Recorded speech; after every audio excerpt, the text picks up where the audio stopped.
Hai semuanya, kembali lagi sama aku Yowandra De Silva Syalsabil. Jadi di video kali ini aku akan ngejelasin terkait proteksionisme. Jadi tonton terus videonya, selamat menyaksikan. Baiklah, yang pertama, apa sih definisi proteksionisme?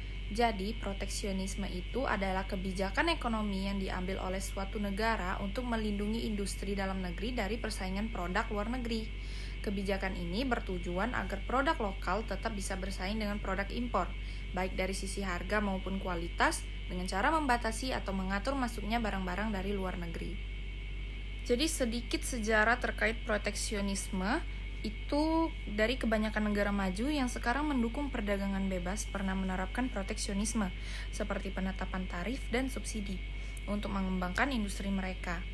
Jadi pada awal abad ke-19, Britania Raya menerapkan kebijakan industri dan perdagangan yang melindungi industri di dalam negeri.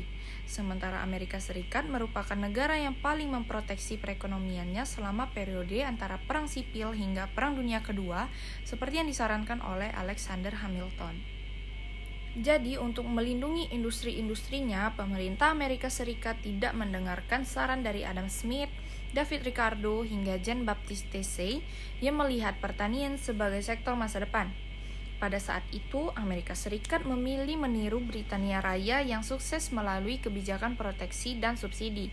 Sebagian besar negara kapitalis maju telah menerapkan proteksionisme untuk melindungi dan mempromosikan industrinya pada fase awal, seperti Jerman, Jepang, Korea Selatan, dan Swedia.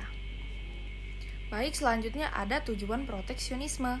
Jadi, tujuan utama proteksionisme adalah yang pertama untuk melindungi industri baru. Industri yang masih dalam tahap pengembangan biasanya belum mampu bersaing dengan produk luar negeri yang sudah mapan. Proteksionisme memberikan waktu bagi industri baru untuk tumbuh dan memperkuat daya saingnya. Lalu selanjutnya ada menjaga lapangan kerja. Dengan membatasi impor, permintaan terhadap produk dalam negeri meningkat sehingga industri lokal dapat mempertahankan atau bahkan menambah jumlah tenaga kerja. Selanjutnya yang ketiga ada melindungi keamanan nasional. Jadi sektor-sektor strategis seperti pertahanan, energi, atau pangan seringkali dilindungi agar negara tidak bergantung pada pasokan luar negeri yang bisa saja terputus saat krisis. Selanjutnya ada mengurangi ketergantungan pada luar negeri. Jadi proteksionisme membantu negara menjadi lebih mandiri dalam memenuhi kebutuhan domestik sehingga tidak terlalu bergantung pada impor. Selanjutnya yang terakhir ada mengatasi ketidakseimbangan neraca perdagangan. Jadi dengan mengurangi impor dan mendorong konsumsi produk lokal, negara bisa memperbaiki neraca perdagangan yang defisit. Baiklah, selanjutnya itu ada dampak proteksionisme. Jadi dampak proteksionisme itu terbagi menjadi dua, yaitu dampak positif dan dampak negatif. Jadi yang pertama itu dampak positif dari proteksionisme. Yang pertama itu ada perlindungan industri dalam negeri. Jadi industri lokal mendapatkan perlindungan dari persaingan yang tidak sehat dengan produk impor sehingga dapat berkembang dan meningkatkan kapasitas produksinya. Lalu yang kedua dampak positifnya itu ada keamanan ekonomi. Negara menjadi lebih mandiri secara ekonomi dan tidak mudah terguncang oleh fluktuasi pasar global atau gangguan pasokan dari luar negeri.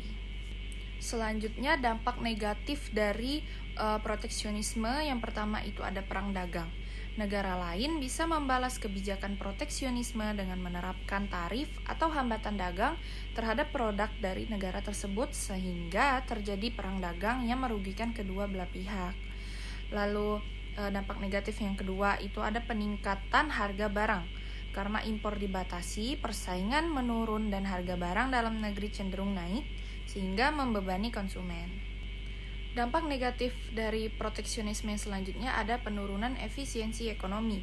Kurangnya persaingan membuat industri lokal kurang terdorong untuk berinovasi dan meningkatkan efisiensi, sehingga dalam jangka panjang daya saing bisa menurun. Selanjutnya, dampak negatif yang terakhir adalah pengaruh negatif pada negara berkembang. Jadi, negara berkembang yang mengandalkan ekspor akan kesulitan memasuki pasar negara yang menerapkan proteksionisme, sehingga pertumbuhan ekonominya bisa terhambat. Baiklah, selanjutnya itu ada alat-alat proteksionisme. Jadi, beberapa alat atau instrumen yang digunakan dalam kebijakan proteksionisme antara lain, yang pertama itu ada tarif atau bea masuk. yaitu pajak yang dikenakan pada barang impor sehingga harganya menjadi lebih mahal dan kurang kompetitif dibandingkan produk lokal. Yang kedua ada kuota impor, yaitu pembatasan jumlah barang tertentu yang boleh diimpor dalam periode waktu tertentu untuk mengendalikan pasokan dan harga di pasar domestik. Selanjutnya yang ketiga ada subsidi, yaitu bantuan keuangan dari pemerintah kepada industri dalam negeri agar biaya produksinya lebih rendah dan bisa bersaing dengan produk impor. Selanjutnya alat proteksionisme yang keempat itu ada hambatan non-tarif, yaitu regulasi, standar teknis atau persyaratan administratif yang membuat produk impor sulit masuk ke pasar domestik seperti standar keamanan, kesehatan, atau lingkungan. Yang kelima, manipulasi nilai tukar, yaitu pemerintah dapat memanipulasi nilai tukar mata uang agar produk impor menjadi lebih mahal dan produk ekspor lebih murah di pasar internasional. Selanjutnya ada contoh kasus nyata dari dampak kebijakan proteksionisme adalah perang dagang antara Amerika Serikat dan Cina sejak tahun 2018. Amerika mengenakan tarif tinggi pada produk Cina untuk melindungi industri dalam negeri. Namun Cina membalas dengan tarif serupa pada produk Amerika Serikat. Akibatnya terjadi peningkatan harga barang, gangguan rantai pasok global, dan penurunan pertumbuhan ekonomi di kedua negara. Baiklah semuanya, jadi dengan demikian proteksionisme adalah kebijakan yang memiliki tujuan mulia untuk melindungi industri dan ekonomi dalam negeri, namun juga memiliki risiko dan tantangan yang harus dikelola dengan hati-hati agar tidak menimbulkan dampak negatif yang lebih besar. Baiklah semuanya, sekian video penjelasan saya terkait proteksionisme. Semoga bermanfaat dan sampai jumpa di video-video selanjutnya. Saya minta maaf jika ada salah kata dan kekurangan. Saya akhiri. Wabillahi taufiq wal hidayah. Wassalamualaikum warahmatullahi wabarakatuh. Sampai jumpa.